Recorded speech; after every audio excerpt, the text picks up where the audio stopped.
welcome to another video. Today we are filming my March wrap up and this is gonna be a long video.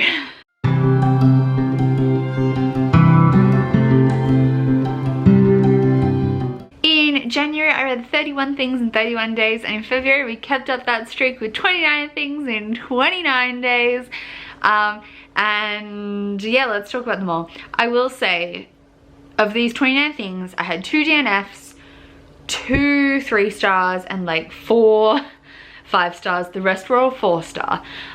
So the vast majority of what I read was 4 star, but if you looked at my last wrap up, I was talking a lot about how I've changed my rating system, and I highly expect most things to be 4 stars. Like the bell curve should center around 4 stars.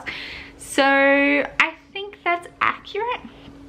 The 4 stars were all things I enjoyed, maybe had one little problem, or I just like didn't fully like new favorite it, but they were otherwise good. Like I really enjoyed my time, but maybe just it was lacking something that, what is here that is worth focusing on? Stop it. There was something just lacking to make it a 5-star read. So let's try and go through this slightly quicker than I did in my January wrap up, and we'll see how we go. So let's start off with the DNFs. The first one was Dawnfall by Rowena Silva. This is a choose your own adventure kind of story. It's available through Heart's Choice, which is an app which you can get on your phone. I think you can also load it up on your computer. And this was a sci-fi, a space romance, but you could also, it was also had the potential to be polyamorous. You could romance multiple of the other characters. I quickly learned about 20% in, even that choose your own adventures are not for me. I actually just figured out I really don't like self-insert stories that much. I feel like I can't connect with the story because I'm not connecting through a main character. And this was also incredibly passive because of the way it has to be told. The limitations of the format meant that you really were finding out about information through talking to other characters about what was going on, and I just was not that invested in it. I really didn't mesh well with the format. So if you are interested, or if you think you enjoy, if you enjoy gaming full stop, which I'm not a big gamer, and you enjoy like choose your own adventure kind of stories and self-insert stories, definitely check this out, especially if you want polyamory in your stories, because I think the romancing aspect was the bit that I tried to hold on for a little bit further for, but in the end I just really couldn't get behind it. For me, it was the writing format. My other DNF was The King and the Criminal by Charlotte Ash. This is the sequel to The She, which I read a while ago and had also read as a fan fiction. And I, struggled with this. There are a few things that like I forgave in The She because I had nostalgia for the story. But this is a continuation of the story, and so I didn't have that same nostalgia. Some of the things that I really don't like about this series is its overuse of like hard to pronounce names and things just to make it sound Fae. Like the She are obviously like Fae. Not a fan. And also, yeah, like it really made it hard to connect to the world, and the writing style wasn't enough to keep me in when I couldn't really pronounce anything in my head. But I'm gonna keep these because the cover illustrations are absolutely gorgeous. Then we had a couple of 3 stars. The first one is Mitosis by Brandon Sanderson. This is a bridging novella between Steelheart and Firefight, and I enjoyed this. I just thought it was, obviously it's a short story, it didn't really progress the plot much, and it was fun while reading, but it just didn't have enough substance for me to give it any more than a 3 stars. My other 3 stars was The Girl King by Mimi Yu. This is a Asian inspired fantasy, I think it's Chinese inspired fantasy. I just finished this the other day, last night actually, and I enjoyed it, but there were some key things that limited my enjoyment. But I will say I'm going to continue this series, I'm pretty confident.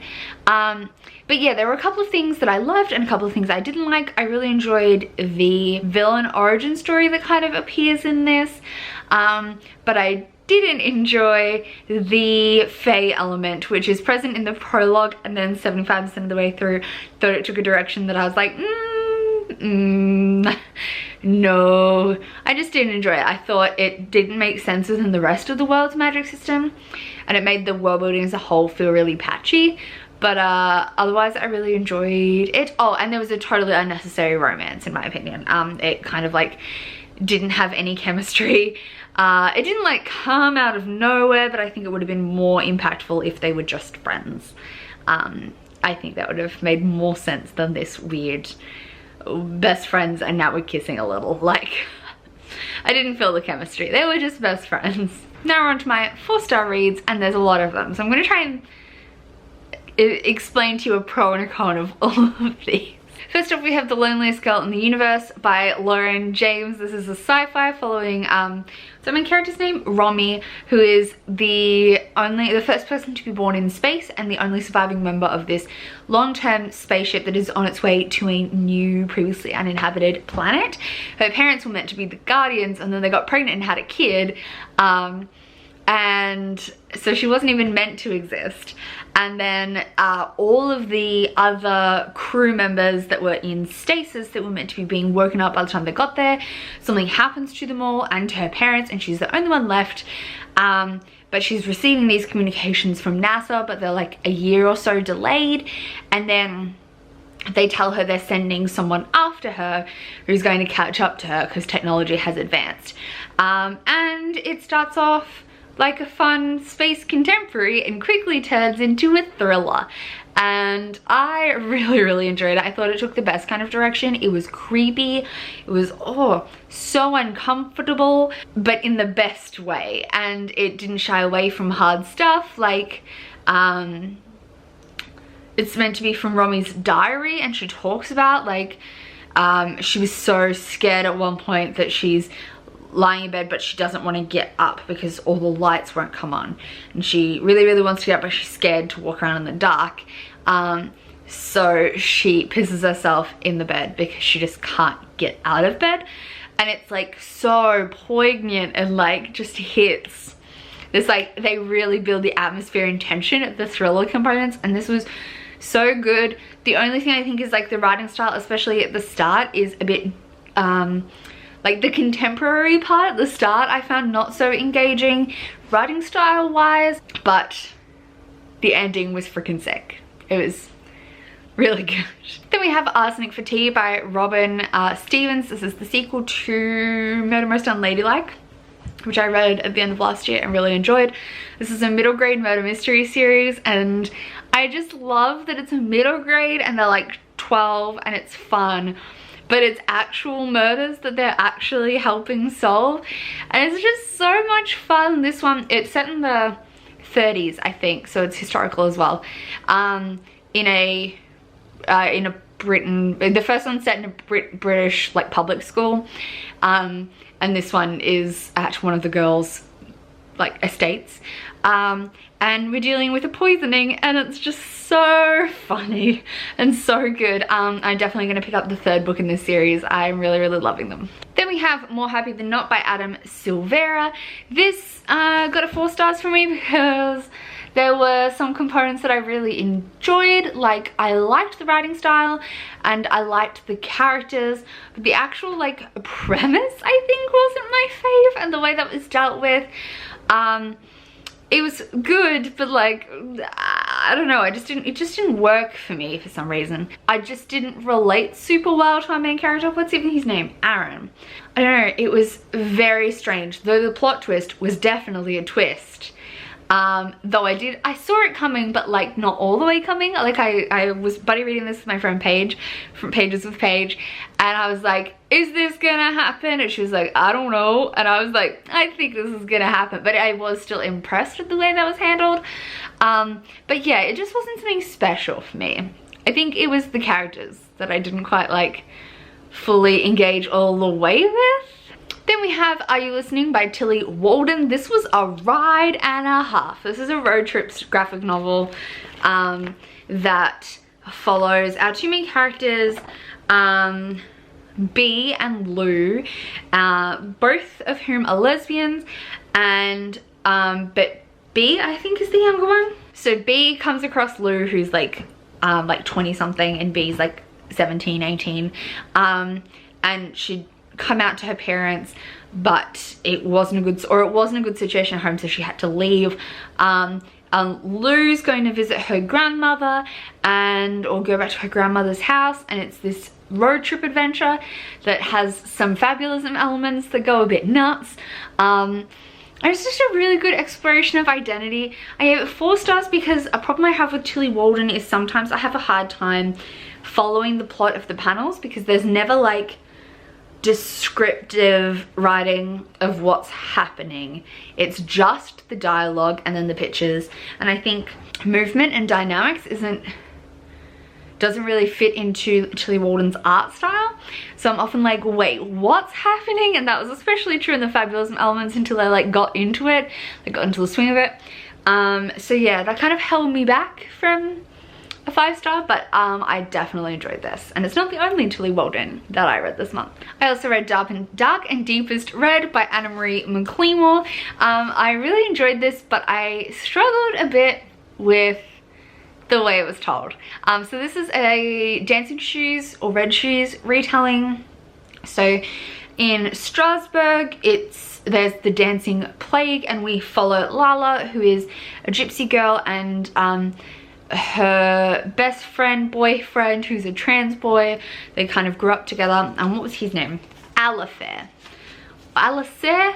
I can't tell whether it's Alifair written with an F because it's meant to be pronounced like an F, or it's meant to be like the F looking B thing in German.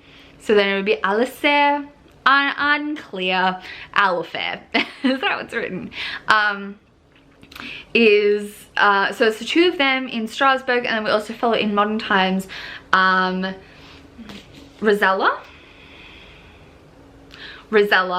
whose family is a family of Latinx shoemakers, and she's put on, in their town they've got this magical realism element that weird things happen at a certain part of the summer, and in this time all her family's shoes start ending up on people's doorsteps, and it brings them good luck and magic, and hers end up kind of cursing her instead because none appears for her, so she makes them for herself, but they end up kind of cursing her.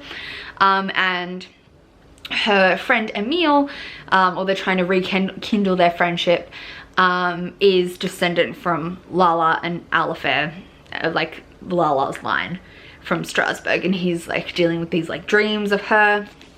But I think my biggest thing that kept me from giving this 5 stars was that I really cared about Lala's perspective, and that was really strong. But Rosella and Emile, because it kind of alternated Rosella, Lala, Emile, Lala, Rosella, Lala, Emile, Lala, the threads for Rosella and Emile were kind of spread apart, and I feel like their narrative wasn't as strong. Like I just didn't feel the compulsion, the narrative pull from them as I did from Lala. So like half the book I thought just kind of like meandered along and didn't really kind of have a strong purpose.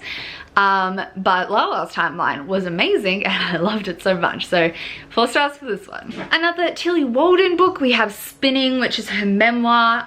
This is another graphic novel, obviously, and it's Tillie Walden's memoir of growing up and coming out, like coming to terms with her sexuality within the scope of professional ice skating, like figure skating. And I really enjoyed this. I think the narrative perspective in this worked much better because there were exposition sections where she was explaining what was going on, because it was a lot more about her internal dialogue than about her dialogue with other people. So right through you have these like bits that talk about what's happening even when like nothing is being said, which isn't in the other graphic novels from her. So this one I think had the strongest narrative, that I really understood what was happening the whole time, but memoirs are not my fave, so 4 stars for this one. Then we have The Deep by Rivers Solomon, and with David Diggs, William Hudson and Jonathan Snipes, who make up the band Clipping. And I also listened to the Clipping track of the same name that this was inspired by. So this is a story following our main character is Yetu, and she holds the memories for her people, which are mermaids that are descendant from the babies of African slaves thrown overboard during childbirth. and so the babies became mermaids, and it's like this whole descendants of mermaid, like this whole mermaid society, but everyone has like no memory. They have short-term memory loss essentially, but she holds the memories of the entire people, and like when she dies, someone will take them over, and then like every year they all come together to share the memories. I really enjoyed this. I thought it was very poignant, but there was a part like 3/4 of the way through that, and it's not very long, that slowed down a little bit, and I did think overall I felt more of a connection to the song that it was based off than this. I think because the song is much more darker and grittier and almost more violent than this. This is a lot more like gentle and hopeful, which I appreciate, but I think didn't resonate quite as deeply. This had a lot more like, yeah, hope for the future and engagement, though it did really strongly feature, I would say, like a mental health component. So if you're looking for that kind of thing, this is definitely in here, and I did absolutely love this and would definitely recommend it. Then our final Tilly Walden for this haul we have On a Sunbeam, which is super chunky. This is a science fiction story graphic novel following that is entirely a female cast, and we're following a restoration crew traveling to the deepest reaches of space, and two girls meeting in boarding school and falling deeply in love only to learn the pain of loss. So this got 4 stars for me, not because I didn't love the content or the concept or the characters, but because, again, the narrative style really left me hanging at some points. I was confused, especially like time jumping backwards and forwards, and keeping track of who was who. It's just an art style thing. It's beautiful, but I feel like it's hard to continue a narrative. But I did really enjoy my time reading this. I flew through it, and I would definitely recommend it. It's a beautiful queer story. Next up we have Lexicon by Max Barry. I listened to this on audiobook, and this is a sci-fi, I guess, story following Emily and Will. And essentially in this world, people have the power to compel others with their speech. And that's basically the premise, using like specific words. And we follow Emily in one timeline as she's like joining this society, and then we also follow Will, who's trying to solve the problem that Emily joining has caused. One thing I have to say about this audiobook is they can't do an Australian accent. None of the narrators could. It was so cringy and so bad, but the actual plot was great. It also has a vague mixed media element occasionally popping up in here, where it will do like, this is like from a chat board, some like non-fiction components, a newspaper article, and yeah, this honestly was so well constructed as a narrative. So much was just well done, and the world was so well thought out. I do think the ending was perhaps a little easy, when the timelines kind of converge. It just kind of wrapped up a little conveniently, but overall I really enjoyed this, and I would definitely recommend it. Though don't read the audiobook if you're Australian, it will piss you off. One of the main characters is Australian, so it's like constant throughout the whole story. Then I read King of Crows by Libba Bray, which is the 4th and final book in the Diviners. This I also gave 4 stars, which is surprising because I gave Diviners 5, and I think I gave Before the Devil Breaks, no. The second one was 5, Lair of Dreams, and the third one was 4. I think this was also a 4. I really enjoyed it as a conclusion, but it definitely took some turns I wasn't expecting, and it kind of, the first 3 are all strongly based in New York, and this one really like flung away from that. And I almost think it felt like just a convenient plot way to look at other parts of the country and how other parts of the country were affected by this Diviner's problem, by which I mean like some of the plot elements seemed very convenient and not directly tied to the plot. Like this complication happened just so we could get these people here to explore that one thing, and then that was it. The characters were all great. Again, I love the exploration of like different sexualities, races, all that kind of stuff is really present in here. And this tackles some really hard themes. The horror elements were also really, really creepy. What I think was meant to be a plot twist, I saw coming from a mile off, like as in right at the start. I was like, oh, that's gonna go that way, isn't it? And it did. But I do think overall this was incredibly entertaining, and I did slam through it pretty fast. I would definitely recommend the series as a whole, but I don't think this was the strongest book in the series. Now we have a whole heap of audiobooks and short stories, so let's try and slam through these. We have The Good Luck Girls by Charlotte Nicole Davis. This is a novel I listened to on audiobook. And it's a Black-owned voices story following a bunch of girls who are essentially sold into a brothel, and on their 16th birthday, like if you're poor, essentially, you can be sold into a brothel to make money for your family. And on your 16th birthday, you're auctioned off for your virginity. And on one of the girls has her like day, I guess, where she's sold off. And then accidentally, like, the guy who buys her is very violent, so she accidentally kills him, and then her and her sister plus 3 other girls go on the run and kind of become outlaws in a Wild West kind of setting. And I really enjoyed this. One thing I didn't like was that the first, like the prologue, I guess, was told Clementine's perspective, the girl that accidentally kills her client, you know what I mean. And then the rest I thought would jump between the 5 different girls, but really it lands straight then onto her older sister Tansy. Tansy? No. Violet. Violet. No. Can't remember which one her sister was, what her name was anymore. And really sticks with her the rest of the way through. It doesn't jump around. I kind of think I would have preferred full cast like jumping around, but it doesn't. It just sticks with her the entire time. I hope the book 2 splits between Clementine and her sister. I think seeing both perspectives going forward based on the end of the book would be really good, but I don't know if that's the direction it's going to go in. I did enjoy it, but yeah, it does also have a female-female side relationship. Then, oh, and I picked that up specifically for Black History Month. I was trying to pick up as many Black-owned voices stories as I could, so that was one of them. Were there any others I've talked about that were specifically Black? Oh, The Deep, and King of Crows features Black characters but isn't owned voices. I also picked up for Black History Month Black Girl Unlimited by Echo Brown, which is a fictionalized memoir. I listened to this on audiobook, and it is narrated by the author, which was amazing. It looks a lot about sexual assault, grief, substance abuse, and what it's like growing up in a poor community.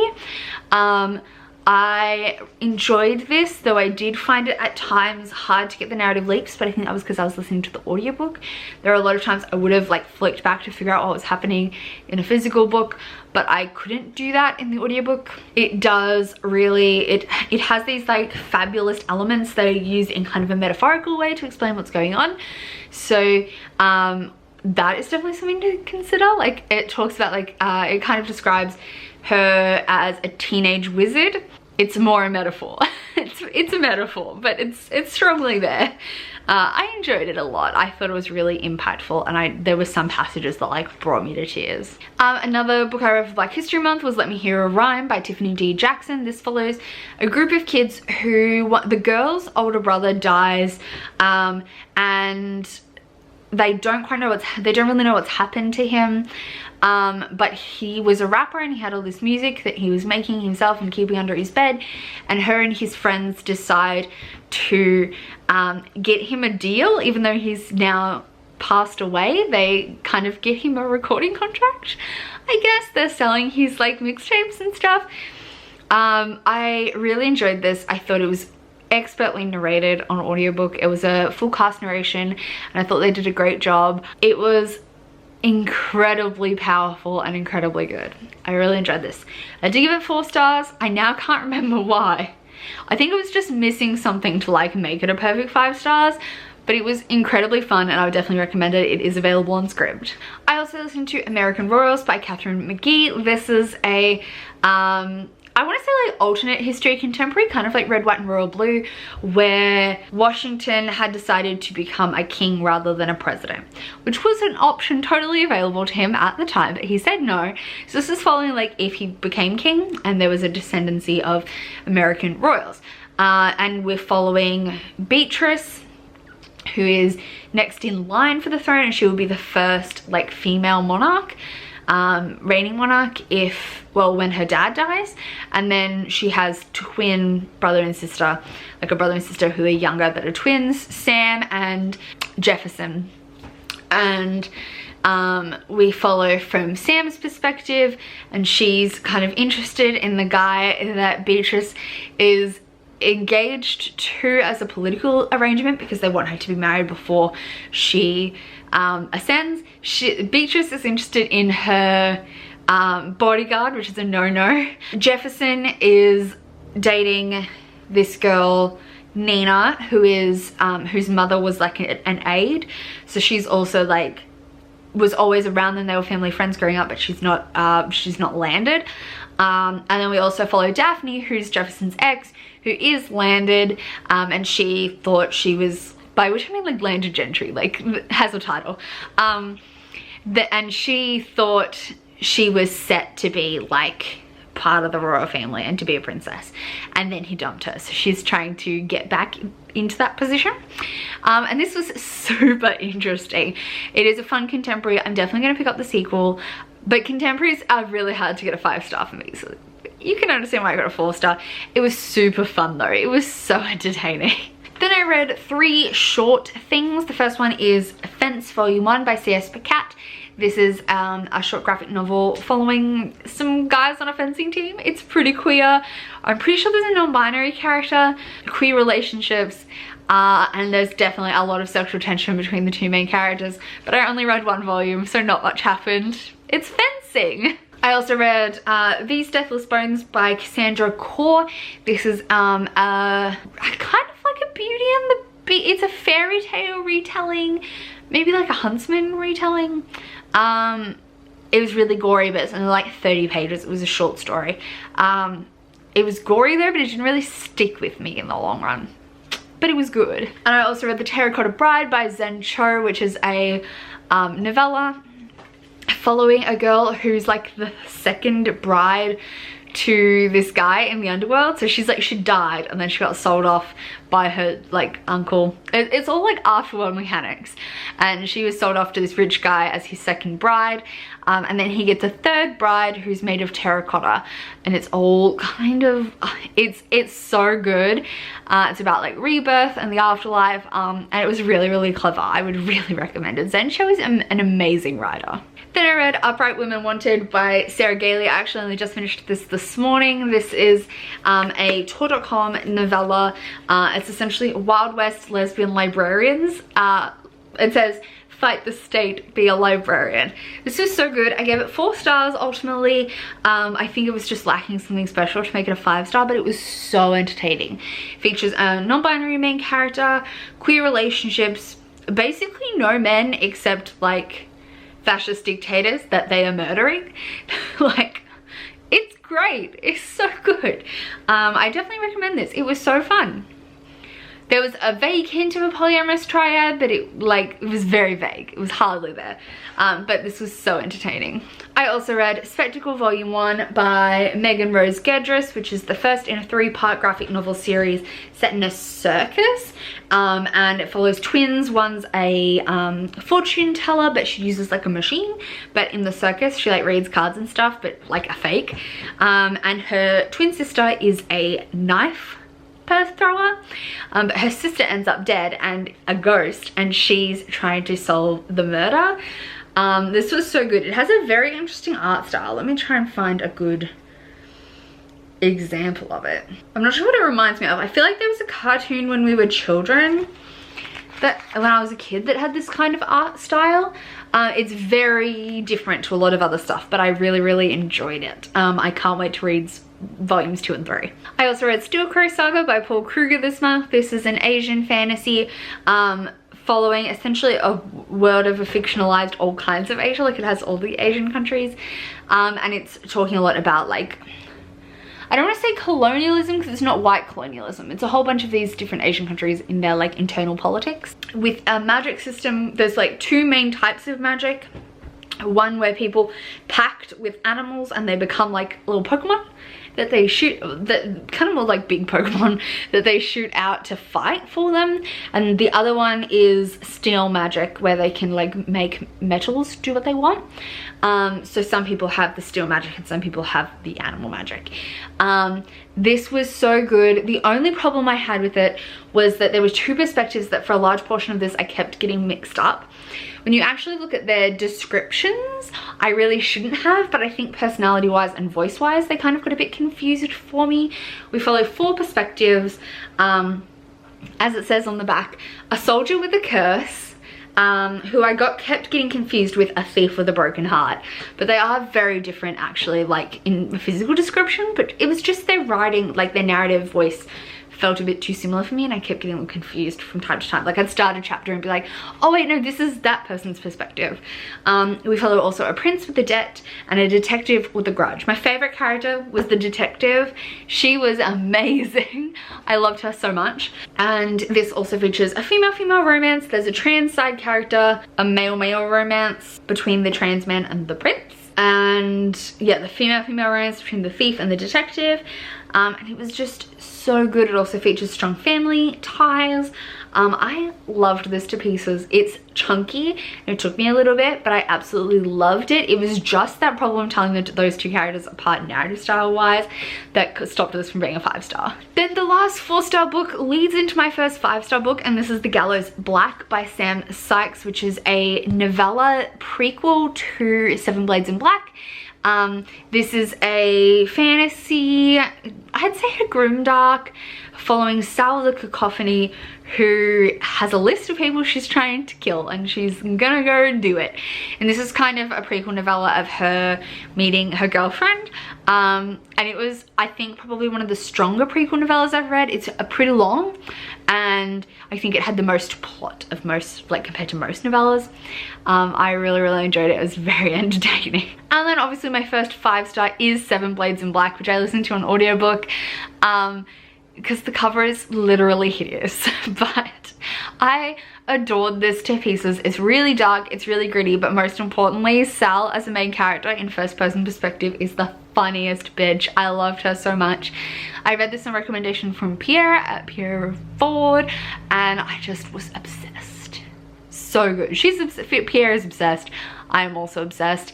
It was a great story with a great narration, and I just loved it to pieces. It was so good.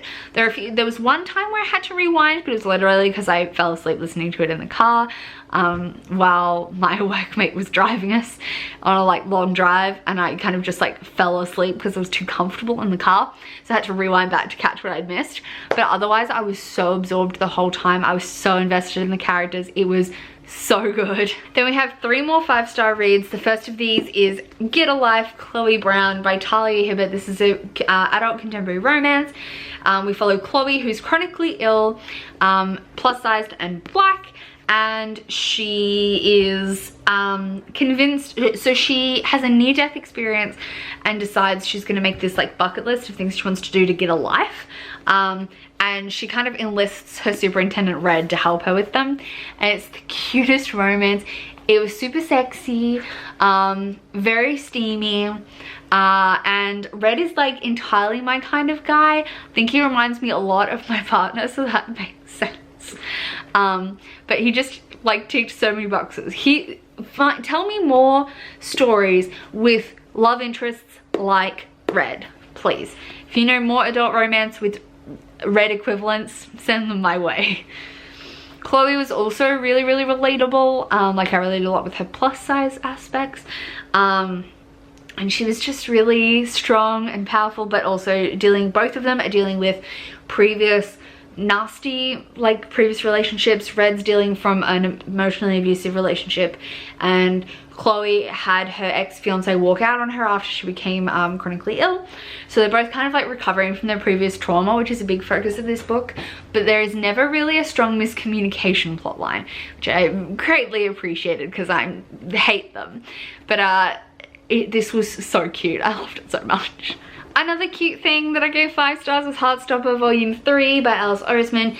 This is obviously the 3rd volume in the Heartstopper series, which follows Nick and Charlie, who are side characters in Solitaire, and their romance, and it was just super cute.